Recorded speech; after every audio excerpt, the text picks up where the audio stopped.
Alright guys, last video I'm end up doing for today, maybe anyway, I don't know, depends on time and how long it takes me to edit these and get them uploaded. One of my buddies on Facebook said that his scout troop liked watching my videos, which really just tickles me to death, y'all. I mean, don't get offended here, but I don't care how many of y'all watch my videos, you men and you know such. I don't care how many of you comment. I don't even care how many of you like them. But the fact that these little kids watch them and are learning something from it, that's what it's all about in my book. I'm not doing it for you guys.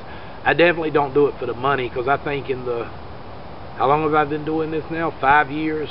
I've made $100 in 5 years so far. So, you know, I ain't doing this for the money. I'm not doing it for fame and glory. I'm doing it because I enjoy it, and because there's some kids out there that rely on us being the adults, or at least the adult-aged people.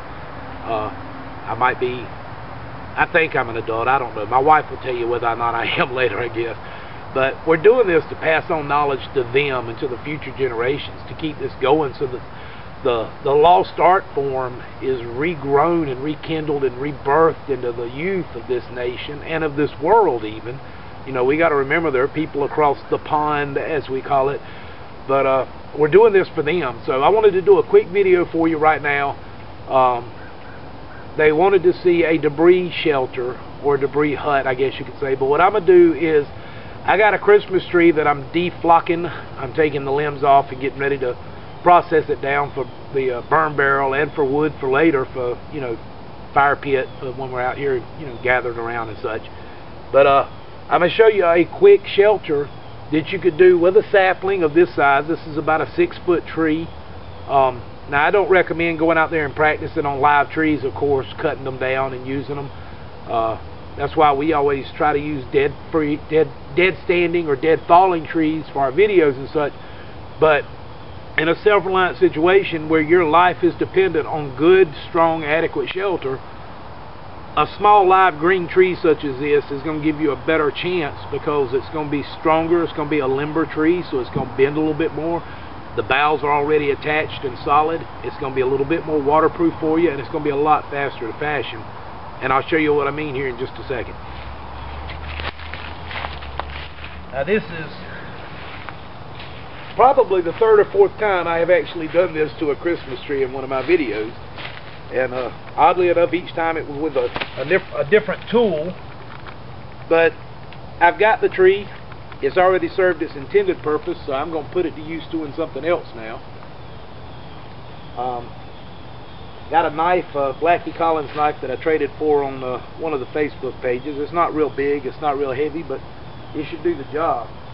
Now, if I'm building a lean-to shelter using something like this tree, there's something you need to remember, is you need a support beam for your ridge line, okay? You need your ridge pole. But then you also need boughs coming off the back of it, and maybe even some off the front, depending on how big you're wanting your shelter to be for coverage. And if you're limited in what you have to use to affect that shelter, as in cordage, tarp material, things like that, blankets, what have you, you're going to want it to be pretty substantial, pretty warm. So what I like to do is, if this was a freestanding tree, and it is because it's in a base, you're going to want to delimb one side and then the other side, but I like to leave some of the limbs off the front and the back. What that does is, from your ridge line, that gives you a back section of limbs already applied, and then a little overhang on the front to help hold some of your leaf structure, to give you a wider platform from a smaller tree. So what we're going to do is come straight in, and we're just going to start limbing this.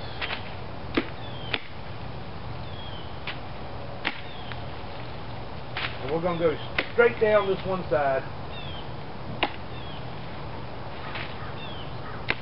limit it as close as we can to flat, because this is going to be the side that's going to be in on me.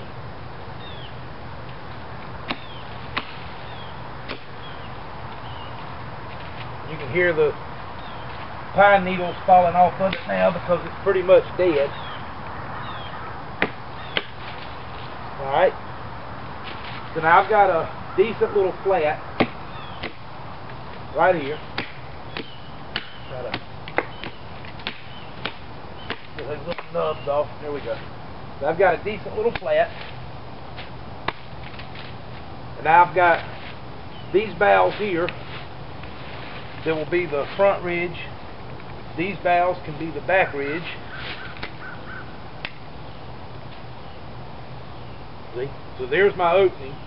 So now I'm going to come around here and see if there's any I want to take off here. Go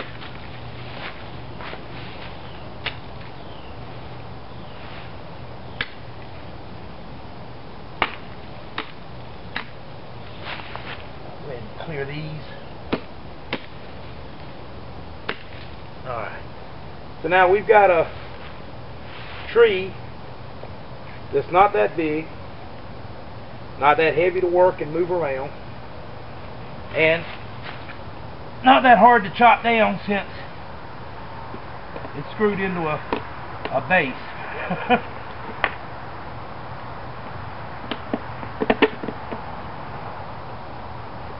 Let me get these off.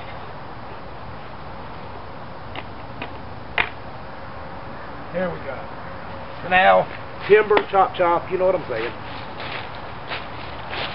So now I've got a fork in a tree here that I can lay this out. I can see what my basic size and shape is going to be. And now for somebody my size, this is a little bit short for me, y'all. I'm not dumb, I realize that. Let me see what you're looking at here. I would definitely need a little bit larger tree than, you know, y'all. For a small child, this would work. Now that's wedged up in the fork of that tree.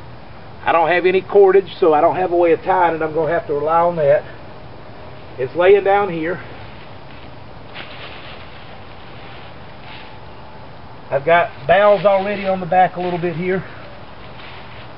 I've got all these boughs up top that offer me a good bit of protection. Now I've got these that I took off that I can start weaving in, and since I've left them pretty much intact, I've got all these little hooks that I can use to weave them in and hold them up high and weave them into each other so that they hold a little bit better. Makes it a little bit stronger by doing just a little like a herringbone weave pattern with it. Behind one, in front of the other, and so on. And by doing that, you're making it a little bit stronger, a little bit more structurally sound, and you're helping fill in some of these little open spots, and you're giving you a better base for attaching your leaves when you go to start throwing your leaf structure on there.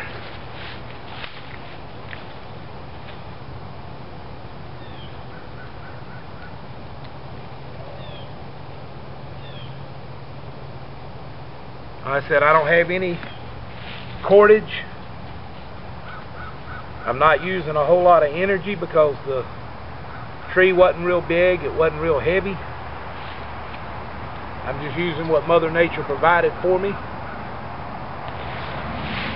or in this case what the Christmas tree store provided for me. Now see, I'm tucking all these boughs in, and of course you can do this with a tree that is falling over naturally. You want to make sure that that tree is secure, make sure that it's not rotted to the point of collapsing on you in a good wind, as is the case with where I've got this tree notched in here. You want to make sure that you do support it somehow, or that it can't slip down any further. I've got my tree pretty much resting in the bottom of the notch. That's as low as it can go, because you got to remember, in the event of a windstorm, these trees swaying, that notch is going to open up and your beam can fall. So now that is the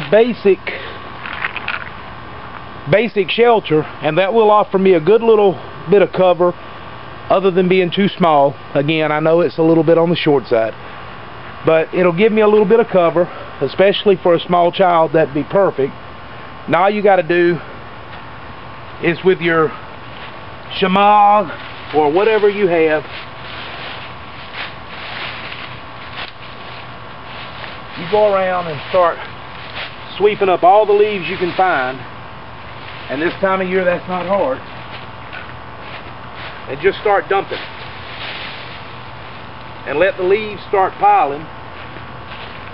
And you're not only increasing the ability of the shelter to keep you warm, but these leaves will start compacting down on their own weight. And as they do, they'll start filling in little holes and start making it even more rain worthy, a little bit more waterproof, and a lot more roomy and a lot more comfortable for you. Not only that, but by getting all these leaves up, especially right here in front of it, all these leaves and twigs and all these pecans that the squirrels have left behind, you get all these, start dumping them in, they'll start filling in the holes. And now you've also cleared out a spot for your fire pit. So now you've got a spot to lay. And again, y'all, for the third time, and I'm only doing this because I know somebody out there is saying, but it's too small. It's too small for me, I know. This is to show. This isn't for me to live in. This will all be going into a barrel in a minute. But you've got a section to lay down in. You've got cover. You've got some protection. It needs more leaves, but you get the general idea here. And now you've got a spot to build you a little fire to reflect that heat back into you. It hadn't took me long at all to do this. Even if I had to chop down the tree, the diameter of the tree is not so large that it take a lot of energy, even with a small, lightweight knife. And this thing don't weigh nothing, y'all. It's not like having an axe. But it don't take long, y'all. It's not that hard. And I hope that gives you the general idea, gives you a little something, maybe some ideas. If y'all have Christmas trees, you can get out and practice, y'all. Tell your mom and dad you want to take the tree apart. Ask their permission first. And I appreciate all of his views, loves, and supports. See you in the next one.